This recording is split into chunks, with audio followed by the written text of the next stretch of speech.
All right, welcome back into another exciting edition of Penn State Recruiting Video Podcast. Let's just put it that way. It's only about a couple minutes, but this is Greg Pickle. He's the elusive, mystical unicorn of the Penn State recruiting world. He's majestic, he is talented, and he's here with us today. We're looking, I guess, just the general concept, Greg, of scholarship specialists. Yeah. There's a couple names to know as far as kicker punter types. They do both for their respective high schools.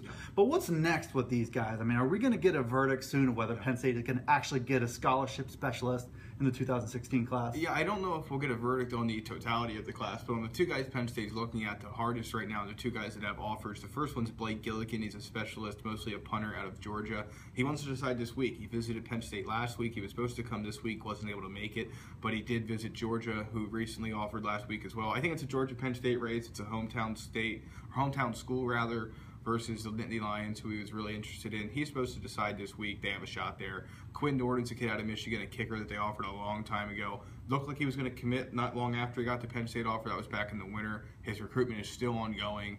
We'll see. I don't really have a good feel for that one with as long as it's taken so far. But it seems pretty certain that Penn State is going to walk away, National Signing Day with a specialist of some kind.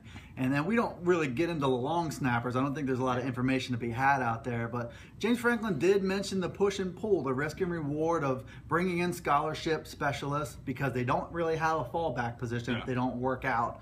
So we're seeing, I guess, a philosophy change as they're better equipped with more scholarships. Yeah, it is a philosophy change. I think, James Franklin and his staff have talked frequently maybe about the fact that when they got here, they looked into scholarship specialists, but they were just too late in the class in 2014, 2015. They didn't really get a lot of traction. They looked at a few guys, but didn't end up grabbing any. But now that they have the scholarships back closer to where they want them to be, they're looking into these scholarship specialists. And again, there is a risk and reward because if you get a kid that's very, very good, these kids are looking at now are top 5 in the country according to different kicking and punting outlets and recruiting services. So look, I think that it's definitely worth the risk, but again, there's definitely a fallback as well. So there you have the bottom line here. Blake Gillikin is a player to watch coming soon for Penn State, and there's a good chance that they'll have a specialist in the 2016 class on scholarship. That's Greg Pickle filling you in on Penn State recruiting. I'm Dustin Hawkinsmith. Stay with us on PennLive.com/Penn State football for more.